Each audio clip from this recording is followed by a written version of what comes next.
말씀은 고린도서 5장 11절에서부터 마지막 21절까지 있는 말씀. 말씀의 제목을 사랑과 뭐라고 잡았냐면요, 화목 이렇게 잡았습니다. 사랑과 화목. 자, 세 개로 대조를 나눴는데요. 첫 번째는 바울의 권면 11절에서부터 13절 뭘 권면하고 있는가, 그것에 대해서 살펴봐야 되겠고, 두 번째는 14절에서부터 17절 그리스도의 사랑이 강권한다, 즉 하나님의 일을 하도록 사도 바울의 그리스도의 사랑이 강권한다라고 얘기하고 있는 거고, 마지막으로 세 번째는 화목이라고 되어 있는데, 화목이라는 말보다 화목케 하는 직분을 하나님께서 주셨어요. 그리스도에게 주셨고 또 우리에게도 주셨습니다. 그 화목하라는 말씀이 세 번째 18절에서부터 21절까지 되어 있습니다. 첫 번째 대지로 와서 11절 한번 보시겠습니까? 11절. 우리가 주의 두려우심을 알므로 사람을 권하느니 우리가 하나님 앞에 알리워졌고 또 너희의 양심에도 알리워졌기를 바라노라. 예, 사도 바울의 권면의 말씀인데, 첫 번째 우리가 주의 두려우심을 알므로 사람을 권하느니 이렇게 되어 있습니다. 여기서 주의 두려우심이라고 되어 있는데, 두려워한다는 것은 막연히 하나님에 대한 공포나 또는 두려움 그런 게 아니고 하나님을 사랑함으로 느끼는 경외예요. 그 지극히 사랑하기 때문에 가까이 할 수 없는 그 경외를 가리켜서 여기서 뭐라고 얘기를 하냐면 두려워하는 거라고 얘기하고 있는 거예요. 자, 오늘날 성도들에게 부족한 부분이 바로 이 하나님을 어떻게 하는 면인가, 두려워하는 면이라고 봐요. 두려워하는 면. 오늘날 목사들도 일면 책임이 있는 것 같은데, 보통 하나님은 뭐라고 얘기를 하시죠?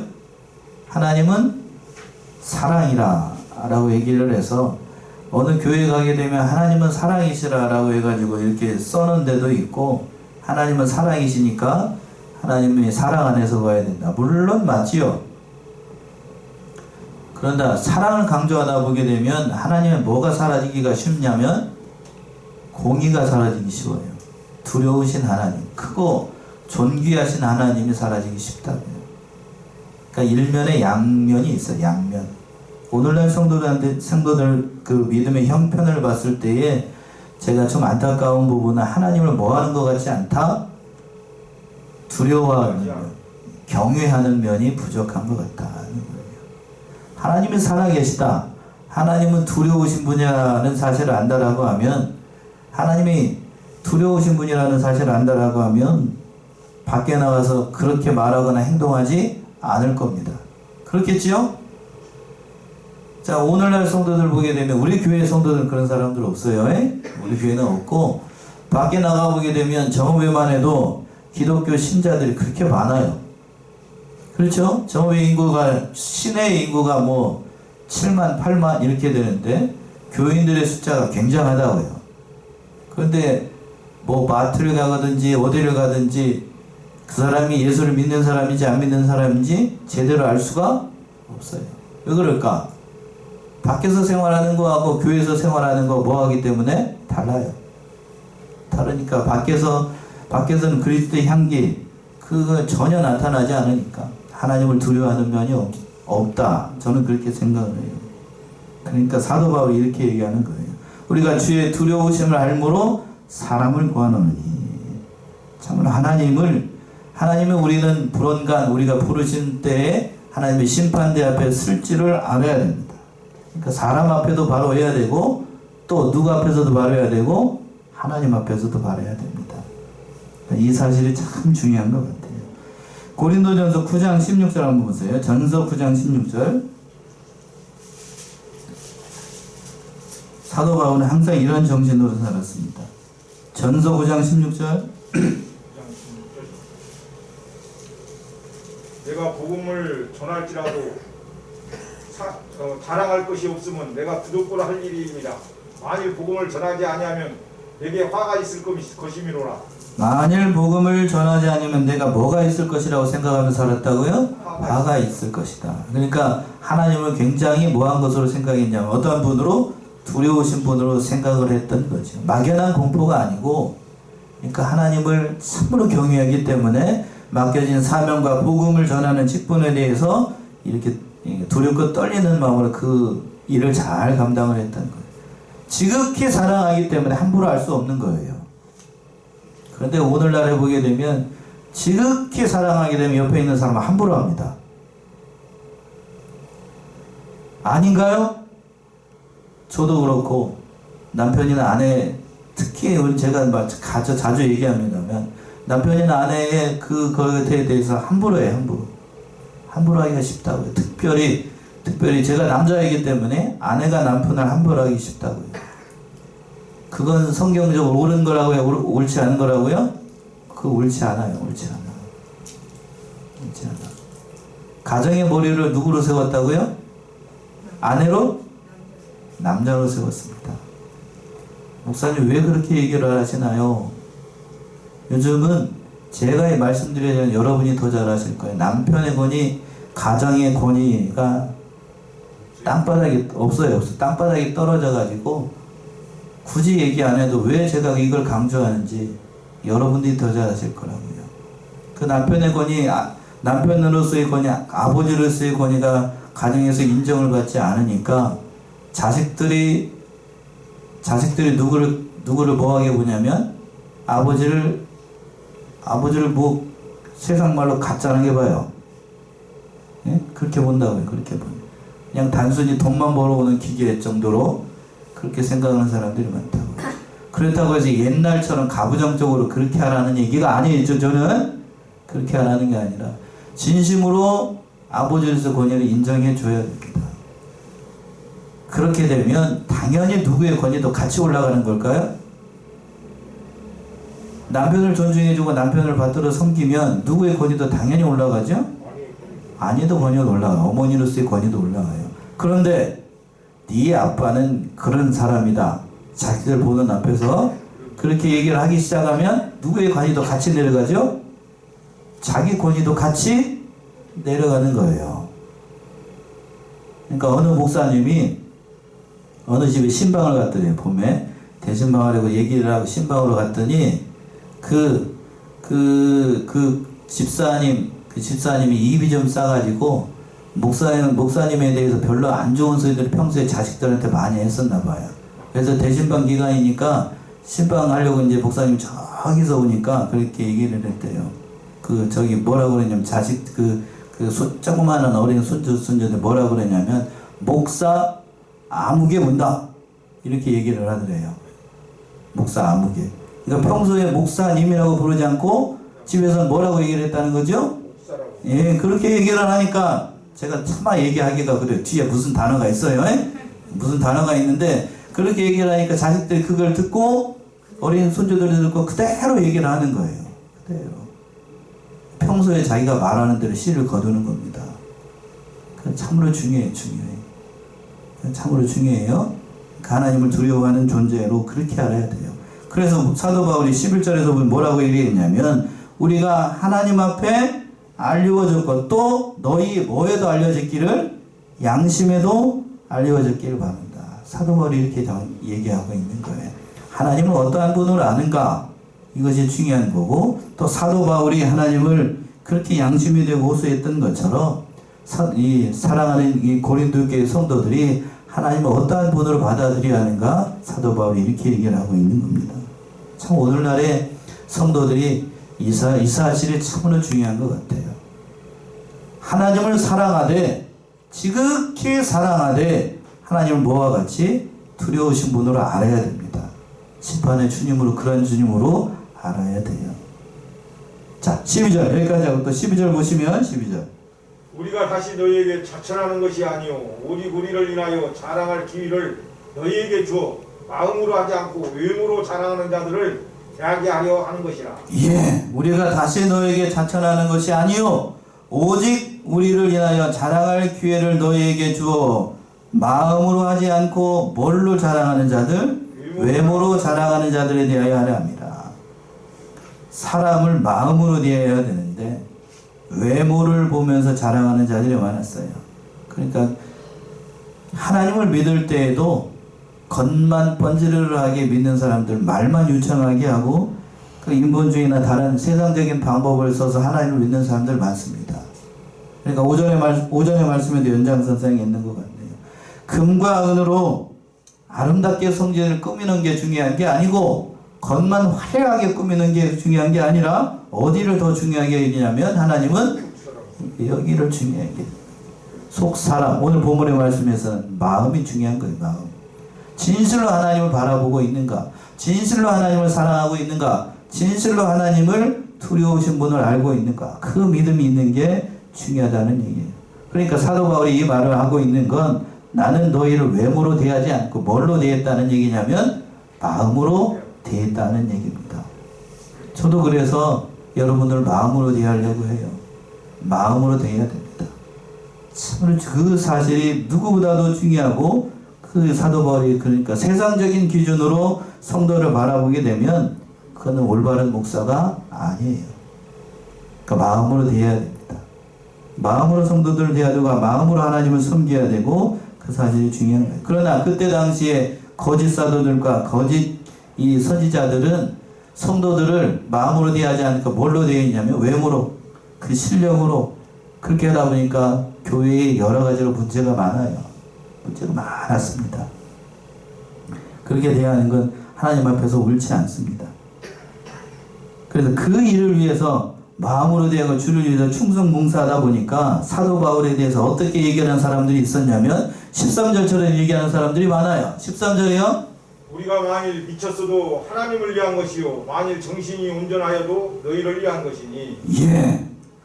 주와 복음을 위해서 충성을 하고 마음을 다해서 그 고린도 교회 사람들을 사랑하고 불철주야 주를 위해서 충성 봉사했더니 다른 사람들이 사도 바울을 평가했다. 뭐라고 얘기를 하냐면 미쳤다고 그럽니다.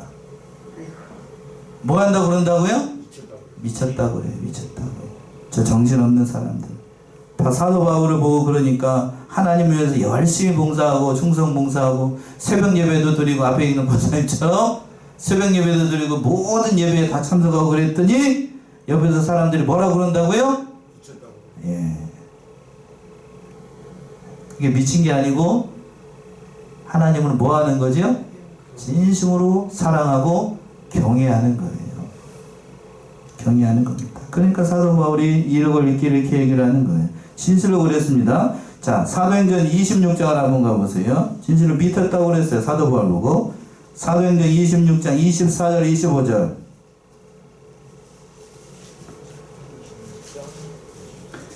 사도행전 26장 24, 25.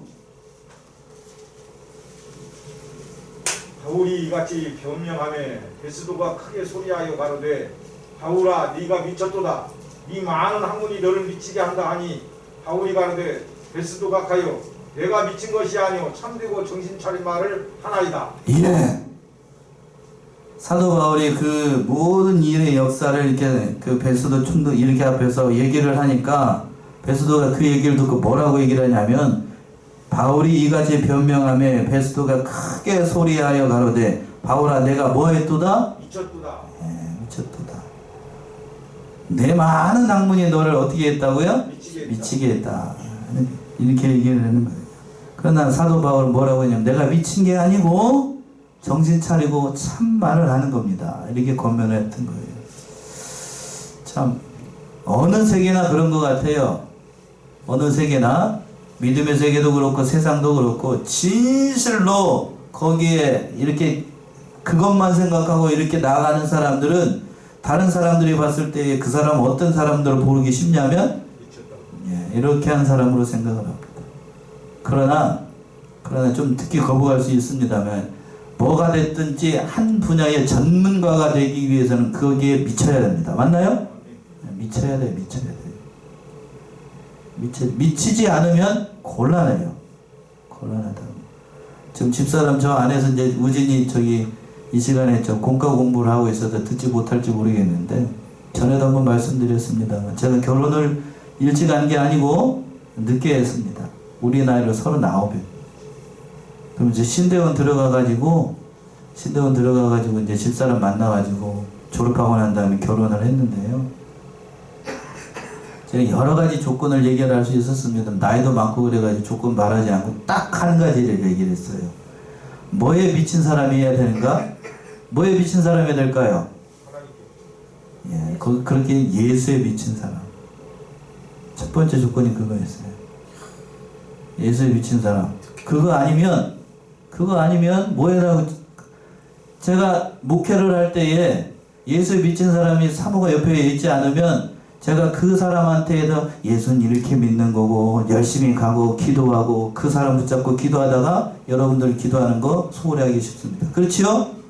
집사람한테 아내한테 그냥 뭐 찐을 다 빼고 나면 주일날 서가지고 강단에서 할 말이 있을까요? 없을까요? 이미 없지요? 그러니까 사모가 됐든지 목사가 됐든지 그 일을 감당하기 위해서는 뭐에 미쳐야 된다고요? 말씀을 안 하시네. 뭐에 미쳐야 돼요? 예수에 미친 사람. 특히 거부할 수 있어요. 세상에서도 마찬가지입니다. 세상에서도 요즘 여러 가지 일을 하는데 세상 일의 전문가가 되기 위해서는 거기에 진실로 한 가지만 파야 돼. 한 가지만. 그러다 보면 길이 열립니다. 길이 열려요.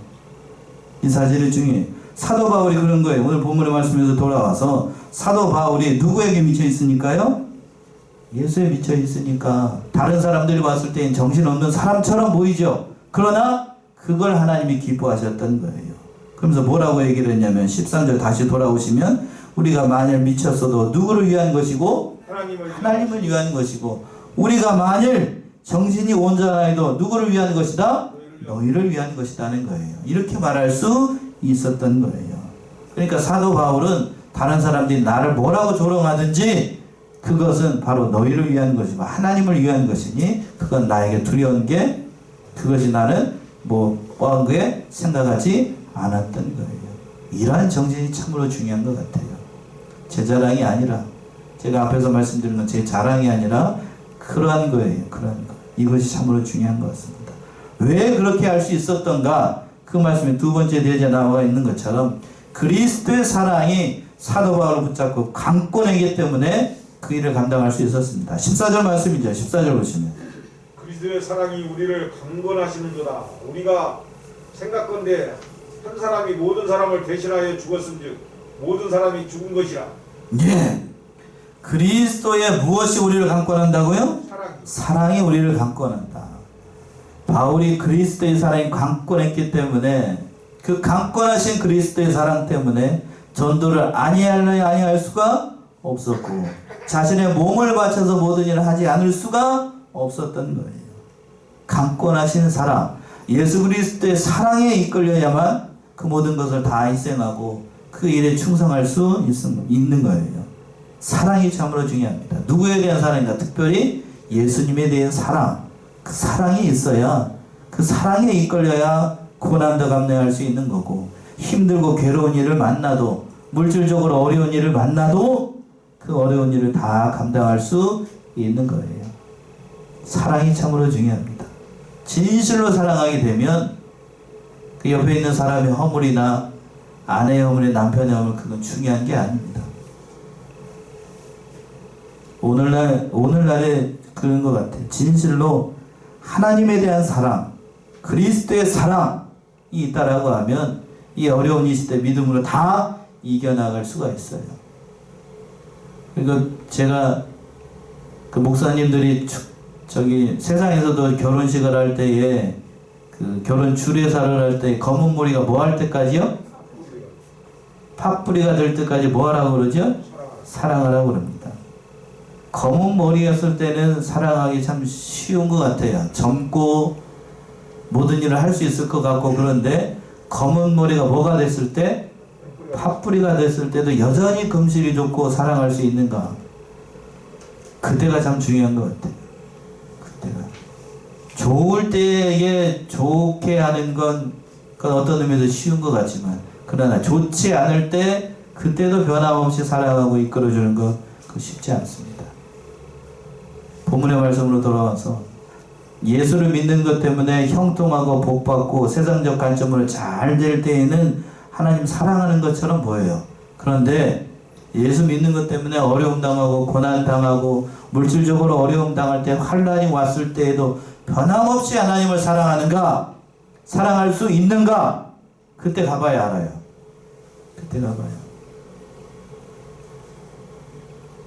그렇다고 하더군요. 평온할 때에는 여기 있는 모든 사람들이 다 예수 잘 믿는 것 같고 예수님 앞에서 진실하게 하는 것 같고 하나님을 사랑하는 것처럼 보입니다. 그러나 위기의 순간이 올 때에 저 사람이 충신인지 간신인지 어느 때 안다고요? 위기의 순간에 알아요. 위기의 순간에. 그렇죠? 위기의 순간. 진실로 그 사람이 내 편인가 아닌가는 고난이 닥칠 때에, 어려움 당했을 때. 어려움 당했을 때. 그래서 그 로마 시대 때에 그 초대교회 때에 폴리갑이라고 하는 그 감독이 있었습니다. 사도 요한의 제자였는데 이 사람이 한 번은 이제 잡혀가지고 죽을 위기에 빠졌어요. 폴리갑이. 그래서 나무를 쌓아놓고 화형을 당하기 전에 폴리갑이라고 하는 그 감독이 너무나도 신실한 하나님의 종이라는 사실을 그 잡아온 그 감독, 그러니까 로마의 병사도 잘 알고 있었으니까 뭐라고 회유를 했냐면 한 번만 예수님 모른다고 부인해라. 그러면 내가 너를 화형시키지 않고 살려주겠다 라고 이렇게 회유를 했대요. 그러니까 보통 사람 같으면 딱 눈 감고 제가 잠시 저기 했습니다 그러면서 예수 부인하고 살아가기가 쉬울 것 같은데 폴리갑이 뭐라고 대답했냐면요, 내가 86년 동안 한 번도 우리 주님께서 나를 모른다고 부인한 적이 없는데 어찌 내가 한 번이라도 예수님 부인할 수 있겠는가, 이렇게 대답하고 화형을 당하고 죽었다라고 해요.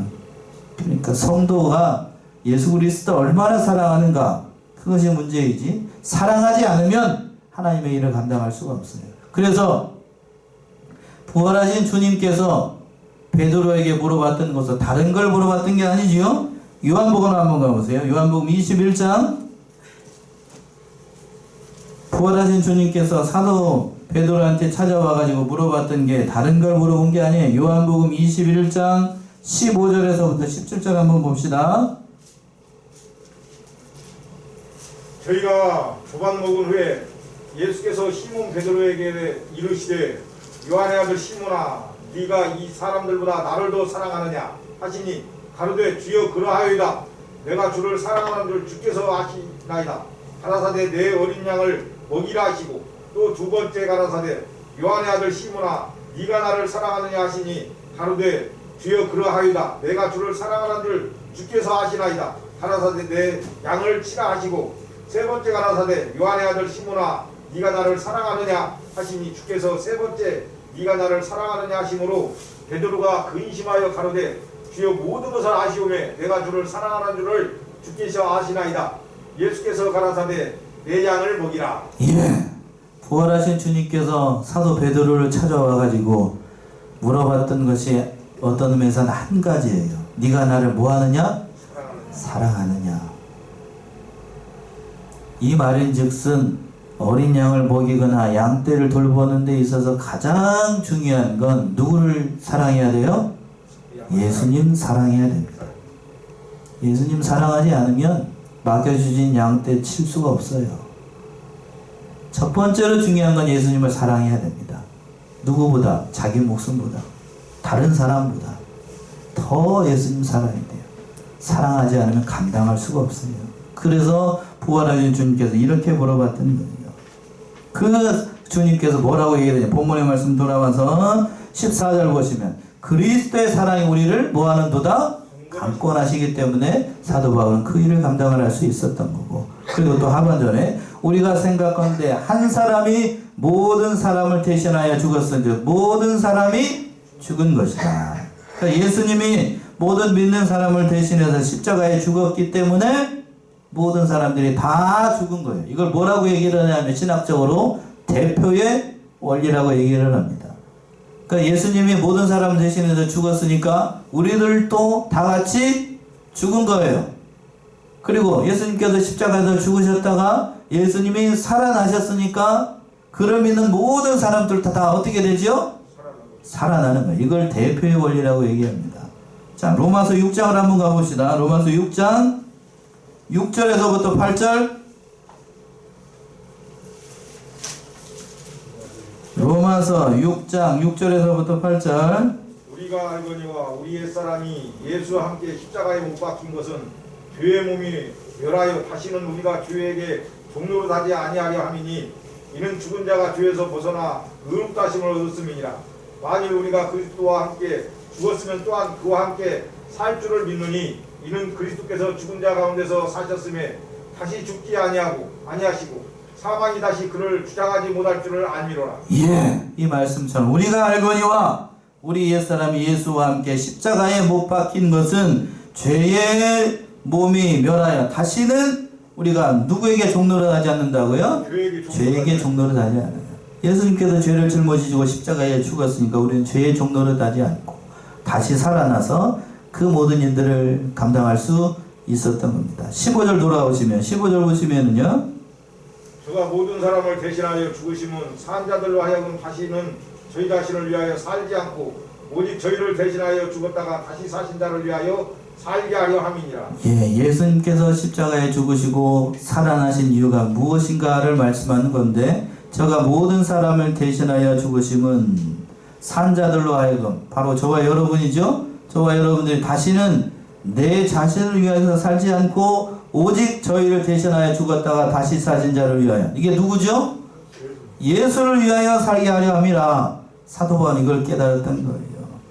그러니까 예수님께서 택한 모든 사람들을 위해서 죽으셨다가 부활해서 그 영혼을 살려주셔가지고 자기를 위해서 예수님께서 살지 않았던 것처럼 사도 바울도 역시 지금 죽었다가 살아났으니 사도 바울 자신도 자기를 위해서 살지 않고 누구를 위해서 산다?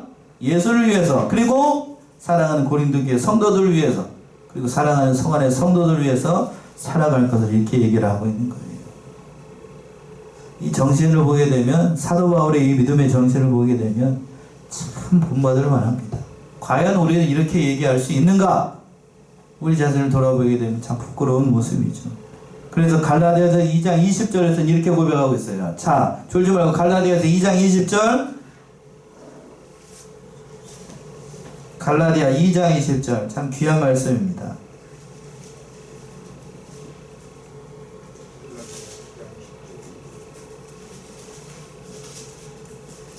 내가 그리스도와 함께 십자가에 못 박혔나니 그런즉 이제는 내가 사는 것이 아니요 오직 내 안에 그리스도께서 사신 것이라. 이제 내가 육체 가운데 사는 것은 나를 사랑하사 나를 위하여 자기 몸을 버리신 하나님의 아들을 믿는 믿음 안에서 사는 것이라. 예. 참 성도들 제 신방하다 보게 되면 집에 방문하게 되면 이 말씀을 일자로 만들어가지고 걸어놓은 집도 가끔 봤어요.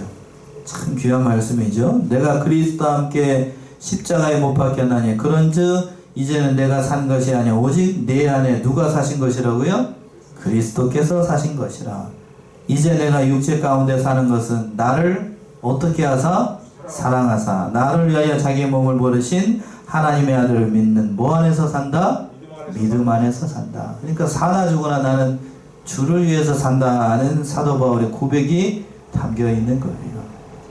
자, 본문 16절로 돌아가서요. 16절. 그러므로 우리가 이제부터는 아무 사람도 육체대로 알지 아니하노라. 비록 우리가 그리스도도 육체대로 알았으나 이제부터는 이같이 알지 아니하노라. 예. 그러므로 우리가 이제부터는 아무 사람도 육체대로 알지 않는다. 그러니까 누구든지 다 이제는 그리스도 안에서 새로운 사람으로 일어났으니 육체 이방인이냐 헬라인이냐 할례를 받았느냐 헬례를 받지 않았느냐 저 사람이 깜둥이냐 하는 백인이냐 이건 중요한 게 아니고 그 사람 예수를 믿었는가 믿지 않았는가 그것이 중요하다는 거예요. 비록 우리가 그리스도도 육체대로 알았으나 전에는 사도 바울도 그래요. 부활하신 주님을 만나기 전까지는 그런 사람으로 알았어요. 예수는 그런 사람 잡아 죽여야 될 사람으로 알았는데 이제는 그와 같이 알지 않고 나를 구원하신 구원의 주님으로 안다는 얘기입니다. 그래서 그 부활의 주님을 위해서 충성 봉사하는 거죠. 17절 그런즉 누구든지 그리스도 안에 있으면 새로운 피조물이라 이전 것은 지나갔으니 보라 새 것이 되었도다. 예, 이 말씀은 보통 어느 때 많이 하죠? 새해 송구 영신 예배를 드릴 때 이 말씀을 많이 이용을 합니다. 그렇죠. 그런즉 누구든지 그리스도 안에 있으면 새로운 뭐라고요? 피조물이라. 이전 것은 지나갔으니 보라 새 것이 되었도다. 이 앞뒤 문맥을 연결해서 보게 되면 이게 더 은혜로워요.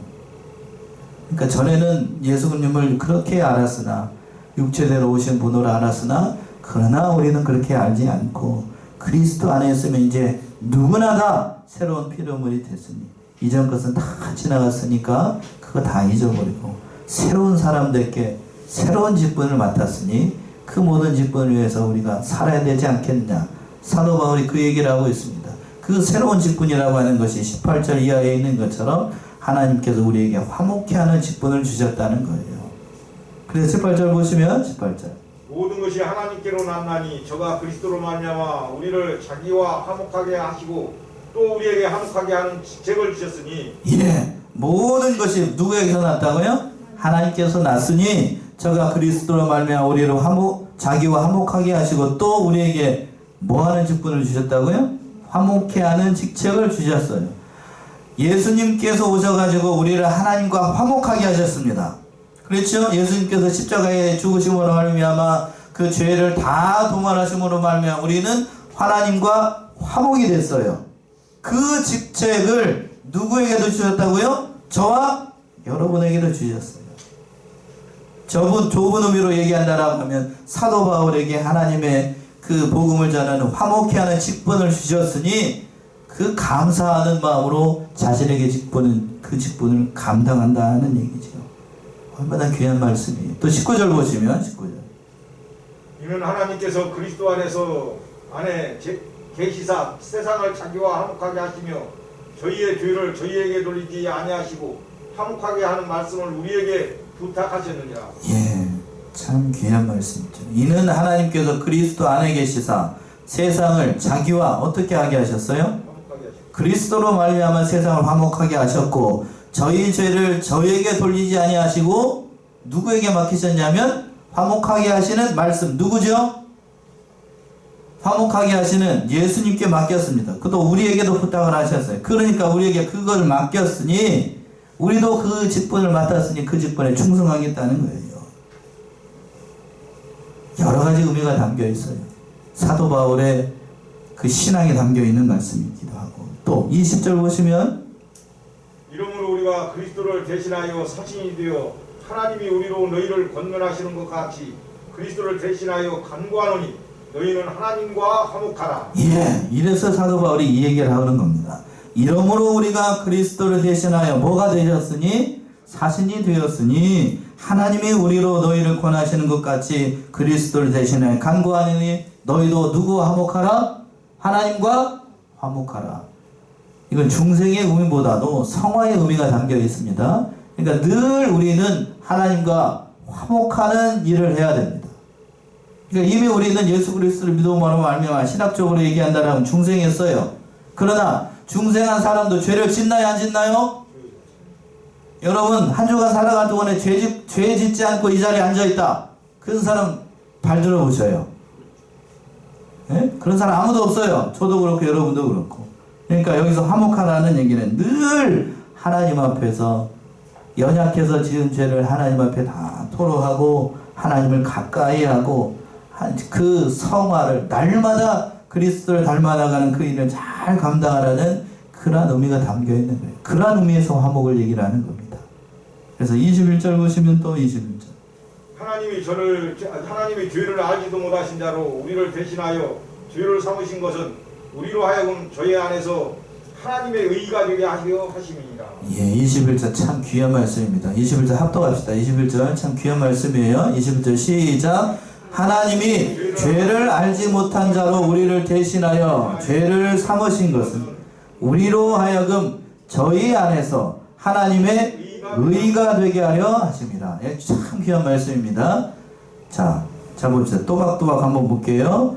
하나님이 죄를 알지 못하신 자로 우리를 대신하여 죄를 삼으신 것은 죄를 알지 못하는 자 누구를 얘기를 하는 거예요? 예수님을 얘기를 하는 거죠. 죄를 알지 못하는 자로 우리를 대신하여 죄를 삼으셨습니다. 그러니까 예수님은 이 말에서 유추해 보게 되면 예수님은 죄가 있어요 없어요? 죄가 없어요. 죄가 없습니다. 예수님은 죄가 없음에도 불구하고 우리를 대신하여 죄를 지셨어요. 안 찾아볼 수가 없네. 히브리 4장 15절이죠.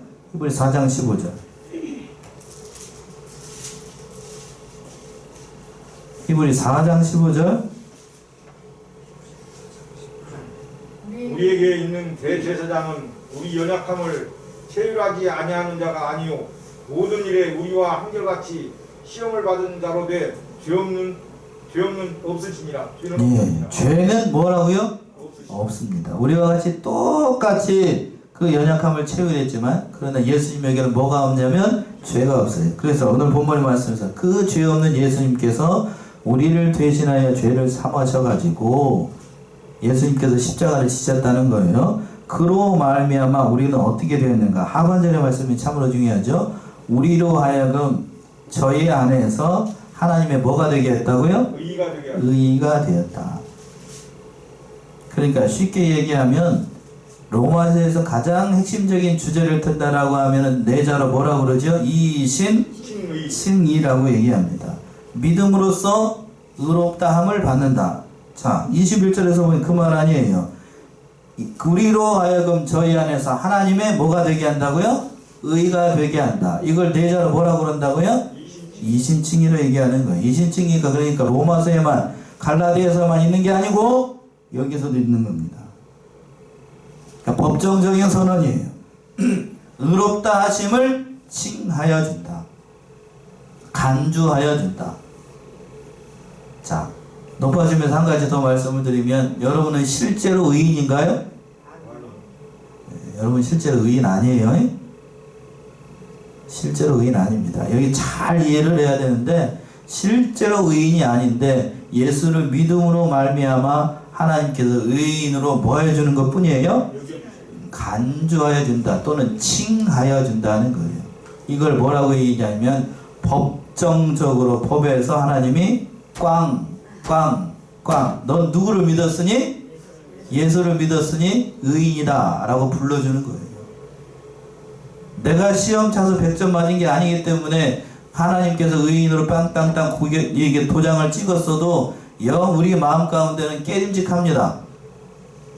깨림직해요. 그게 정상이에요. 그러니까 여러분 제가 물어봤을 때에 실제로 의인입니까? 물어봤을 때 의인인가 아닌가 알딸딸 해가지고 이상하다 뭔지 이게 정상이라고요. 이게 정상? 그게 정상이에요. 내가 시험 차서 100점 맞은 게 아니기 때문에 그게 정상이에요. 그런데 하나님께서는 의인이 된 이 사람을 법정적으로 의인이 된 사람을 실제의 의인으로 만들어 나가실까요? 안 나가실까요? 나가셔요. 그럼 우리가 실제 의인이 되는 때는 언제인가? 언제 될까요? 여러분이 좁은 의미로는 돌아가셨을 때 그리고 누가 재림하셨을 때? 예수님이 재림할 때 실제 우리가 의인이 돼요. 실제로. 의인만이 어디에 들어갈 수 있으니까? 천국에 가니까요. 그래서 예수님이 짠 하고 재림하시게 되면 재림하셔가지고 천년왕국에서 실제 우리가 그 하나님의 예수님의 신부가 돼가지고 그 천년왕국에서 뭐를 이루게 되냐면 결혼식을 합니다. 누구랑? 예수님이랑. 그래서 실제로 우리가 예수님의 신부가 되는 거예요. 지금은 여러분이 실제 의인이 아니고 법적으로 의인이에요. 법적으로 의인이라고 해서 의인이라고 해서 하나님의 나라를 상속받지 못하거나 그 모든 것이 없는 게 아니에요. 다 이루어집니다. 다 이루어져. 그러니까 양자라고 해서 여러분 혹시 양자라고 해서 아버지의 유산을 물려받지 않는 게 아니에요. 법적으로 다 받아요. 그렇죠? 법으로 다 받는다고요. 다 받아요. 그러나 한 가지 못 받는 게 있죠. 뭔가 그 아들이 내가 낳은 자식은 아니에요. 그렇죠? 내가 낳은 자식은 아니에요. 그래서 이 양자의 영을 받았다는 그런 의미가 담겨 있는데 늘 그러니까 우리는 그 마음 가운데 이런 마음이 있어요. 그 사도 바울은 그 은혜에 대해서 감사했던 거예요. 우리 사랑하는 성안의 성도님들도 이 사실을 깨닫고 하나님께서 어떠한 대가를 지불하시고 우리를 의인으로 삼아주셨는가를 생각하고 그리스도께서 오실 그날을 바라보면서 믿음 가운데 살아나가시는 저와 여러분들이 다 되시기 바랍니다.